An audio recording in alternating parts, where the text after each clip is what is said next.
Sue Gray, the spy whose job it was to take down Boris Johnson on behalf of Kier Starmer, has been given a seat in the House of Lords despite being sacked for being completely discredited. Hello everyone, this is Andre Walker. Thanks so much for watching this video. Please do subscribe, but more importantly, hit the bell notification icon because it's the best way to absolutely guarantee you get all of my videos as soon as they are released.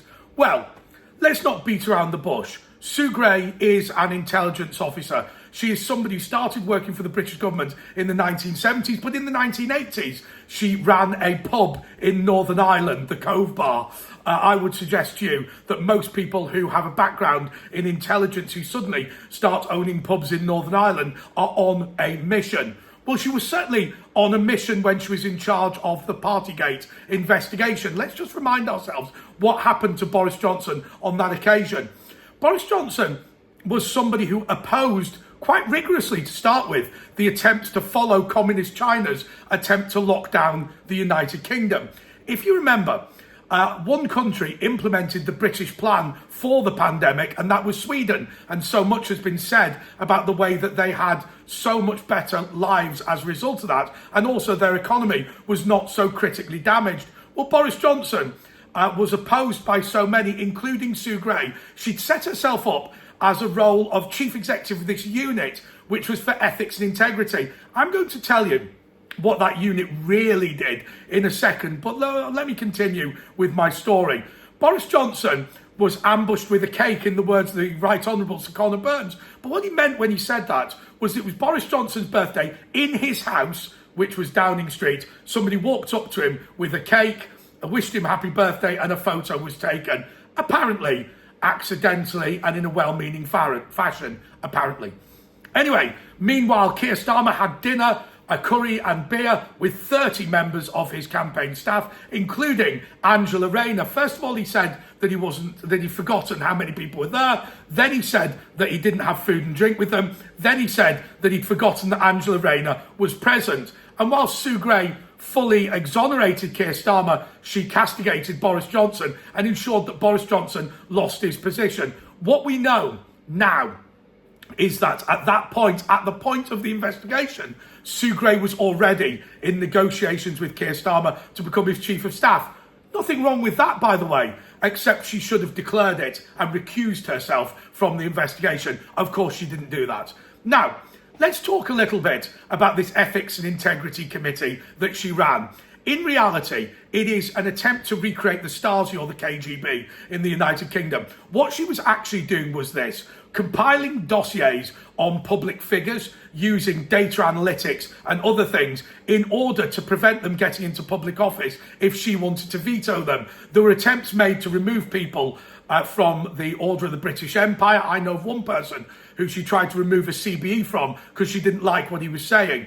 That was what she was doing, attempting to veto people. And she was also going through, and most ministers or former ministers will tell you this, that she went through all of your internet traffic should you be appointed to any position in the British government. Effectively, she was spying on you completely.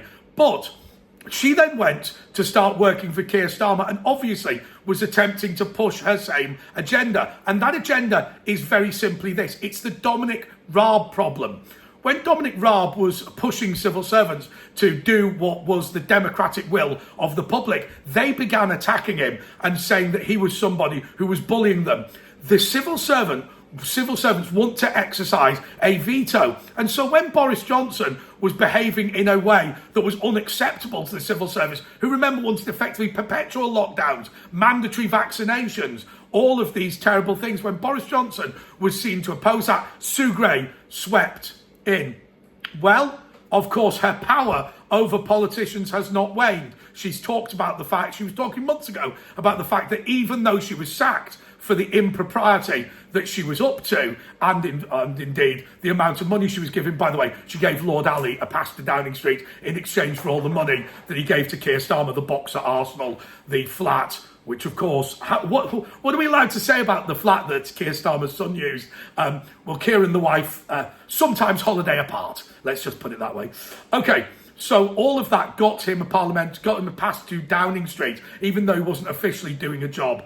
That is clear to me, the wrongdoing that she was up to. But, of course, when she was sacked, she went round to everybody saying that she'd been given a peerage. She was quote unquote first on the list of people to be put through. It's been officially spun as the attempt to bring more women into the House of Lords. It's not.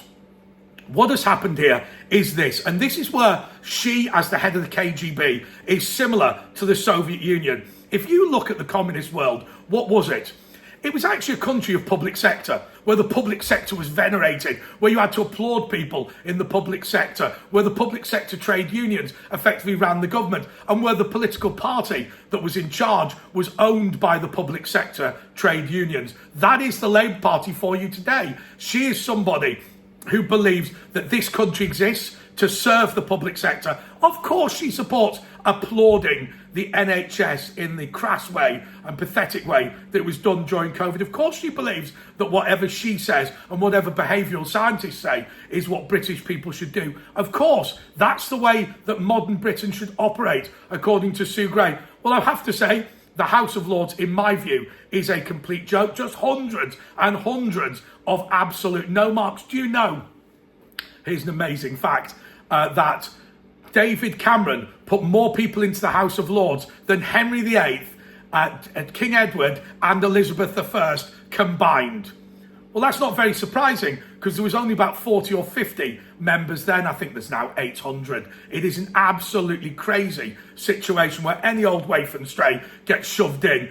With that in mind, I do want to say congratulations to Toby Young. He is the head of the Free Speech Union. He gets a peerage, and I think that that is probably a sop to the Conservative movement. Obviously, he was nominated by Kemi Badenoch, but what we are looking at is somebody presumably who is there to try and balance out what's been going on with people like Sue Gray.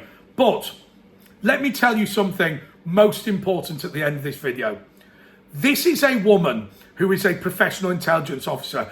This is a woman who worked presumably undercover in Northern Ireland for MI5. This is somebody who then lied, in my view, lied in the investigation about Boris and Kier, and then removed a Prime Minister from office. Now, one thing that the intelligence services have never done in this country is removed a Prime Minister from office. And why was Boris removed from office? Because he didn't support what was going on in communist China, supported and led by President Xi of China. That, I would suggest to you, is a dangerous thing. I think she's a dangerous person, and it's no surprise that Kier Starmer has put her in the House of Lords. Presumably, he didn't want her to mention too much about the relationship with the wife, and or indeed release the number of children, because, well, she might actually know how many children Kier Starmer's got. Bugger me, nobody else does. Okay, thank you so much for watching this video. Please do subscribe, and until next time, arrivederci and goodbye.